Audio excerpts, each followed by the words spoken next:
నామినేషన్ల దాఖలు ప్రక్రియ ముగిసింది. నేడు ఉపరాష్ట్రపతి ఎన్నికకు దాఖలైన నామినేషన్లను పరిశీలించనున్నారు. ఇక నామినేషన్ల ఉపసంహరణకు తుది గడువు ఈ నెల 25 వరకు ఉంది. సెప్టెంబర్ 9వ తేదీన ఉపరాష్ట్రపతి ఎన్నికను నిర్వహిస్తారు. ఎన్నిక జరిగిన రోజే ఓట్ల లెక్కింపు, ఫలితాల ప్రకటన ఉంటుందని ఈసీ తెలిపింది.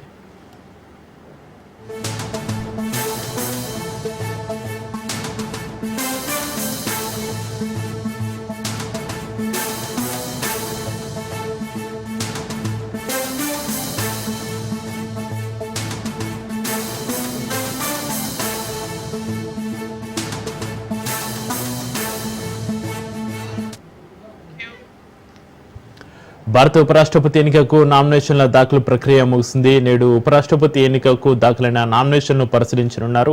నామినేషన్ల ఉపసంహరణకు తుది గడువు ఈ నెల 25 వరకు ఉంది. సెప్టెంబర్ 9వ తేదీన ఉపరాష్ట్రపతి ఎన్నికను నిర్వహిస్తారు. ఎన్నిక జరిగిన రోజే ఓట్ల లెక్కింపు, ఫలితాల ప్రకటన ఉంటుందని ఈసీ తెలిపింది.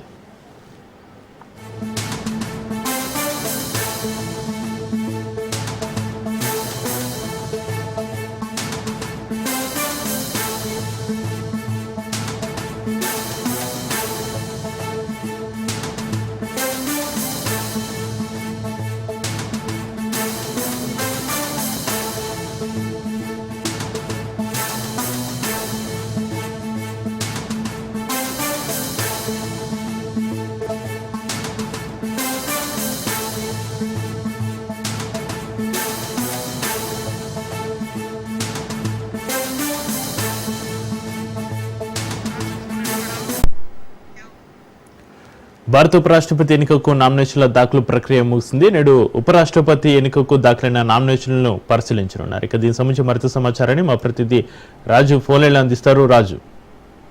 రైట్ చక్రి, ఇప్పటికే ఉపరాష్ట్రపతి ఎన్నికకు సంబంధించి నిన్నటితో ఈ నామినేషన్ల గడువు ముగిసింది. అయితే ఇప్పటి వరకు ప్రధాన పక్షాల నుంచి అటు ఎన్డీఏ కూటమి, ఇటు ఇండియా కూటమి రెండు వైపుల నుంచి నామినేషన్లు దాఖలు కావడంతో ఈ యొక్క ఎన్నిక అనివార్యమైంది. అయితే ఇవాళ నిన్నటి వరకు దాఖలైనటువంటి నామినేషన్ పత్రాలను ఇవాళ ఎన్నికల రిటర్నింగ్ అధికారులు పరిశీలిస్తారు. ఆ తర్వాత ఈ నెల 25 వరకు కూడా నామినేషన్ల ఉపసంహరణ గడువు కూడా ఉండనుంది. అయితే ఎవరైనా అభ్యర్థులు తమ నామినేషన్ పత్రాలను కూడా ఉపసంహరించుకోవాలి, పోటీ నుంచి విరమించుకోవాలనుకుంటే వారికి ఈ నెల 25 వరకు అవకాశం కల్పించనుంది. సెప్టెంబర్ 9వ తేదీన ఉపరాష్ట్రపతి ఎన్నిక జరగబోతా ఉంది. ఇందులో పార్లమెంటులోని ఉభయ సభల సభ్యులు కూడా ఎలక్టోరల్ కాలేజ్ లో మెంబర్లుగా ఉంటారు. వారు ఓటు హక్కును వేసి అభ్యర్థిని గెలిపించుకునేటటువంటి అవకాశం ఉంటుంది. ఈ పోలింగ్ సెప్టెంబర్ 9వ తేదీన జరగనుండగా అదే రోజు సాయంత్రం పోలింగ్ ముగిసిన తర్వాత ఎన్నికల అధికారులు కౌంటింగ్ చేపట్టనున్నారు. కౌంటింగ్ తర్వాత అదే రోజు ఫలితాలను కూడా వెల్లడిస్తారు. ప్రధానంగా ఇప్పటి వరకు రాజ్యాంగంలో ఉన్నటువంటి అత్యున్నతమైనటువంటి 2వ పదవిగా భారత ఉపరాష్ట్రపతి ఉంటారు. ఈ ఉపరాష్ట్రపతి పదవి అటు భారత రాజ్యాంగం అత్యంత లిఖితపూర్వక రాజ్యాంగం. అదేవిధంగా అమెరికాలో కూడా ఇటువంటి వైస్ ప్రెసిడెంట్ ఉన్నప్పటికీ కూడా అక్కడికి ఇక్కడికి చాలా బాధ్యతల్లో వ్యత్యాసం ఉంటుంది. ప్రధానంగా ఇది రాజ్యాంగబద్ధమైనటువంటి పదవి కావడంతో ఒకవైపు ఉపరాష్ట్రపతి రాజ్యసభలో చైర్మన్ గా కూడా వ్యవహరిస్తారు. ఈయన పదవీ కాలం ఇటీవల జగదీప్ ధన్ఖడ్ రాజీనామా చేసిన నేపథ్యంలో కూడా 60 రోజుల వ్యవధిలోనే నూతనంగా ఉపరాష్ట్రపతిని నియమించాల్సినటువంటి బాధ్యత ఎన్నికల సంఘం తీసుకుంది. దాంట్లో భాగంగానే వరుసగా ఇప్పుడు నామినేషన్ల స్వీకరణ కావచ్చు, ఆ తర్వాత ఇవాళ పరిశీలన, ఈ నెల 25తో ఉపసంహరణ గడువు ముగుతా ఉంది. సెప్టెంబర్ 9వ తేదీన ఎన్నికలు జరగబోతా ఉంది. ఎన్నిక తర్వాత అదే రోజు ఫలితాలను కూడా వెల్లడిస్తారు. ఇప్పటికే ఇండియా కూటమి నుంచి సుదర్శన్ రెడ్డి నామినేషన్ దాఖలు చేయగా ఎన్డీఏ కూటమి నుంచి సిపి రాధాకృష్ణన్ కూడా నామినేషన్ దాఖలు చేశారు. ఇరువురు కూడా దక్షిణ భారతదేశానికి చెందినటువంటి వారే కావడం విశేషంగా చెప్పుకోవాలి. చిత్రి అయితే రాజు, నామినేషన్ల ఉపసంహరణకు తుది గడువు ఈ నెల 25 వరకు అని ఉంది. అయితే నామినేషన్ల ఉపసంహరణకు ఏమన్నా అవకాశం ఉందా? ఇప్పటి వరకు ప్రధాన పక్షాల నుంచి కూడా 2 నామినేషన్లు దాఖలయ్యాయి.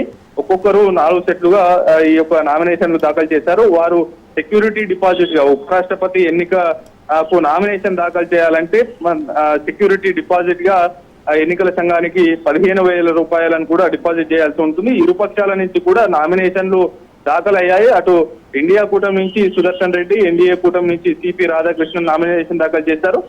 వేరే ఇతర ఎవరైనా ప్రైవేట్ వ్యక్తులు నామినేషన్ దాఖలు చేయాలంటే వారికి 20 మంది లోక్సభ లేదా రాజ్యసభలో ఉన్నటువంటి ఎంపీల ప్రతిపాదన ఉండాలి. వారు మద్దతు ఇస్తేనే ఈ యొక్క నామినేషన్ వేసేటటువంటి అవకాశం ఉంటుంది. కాబట్టి ఇప్పటి వరకు 2 నామినేషన్లే దాఖలైనట్లు మనకు సమాచారం అందుతా ఉంది.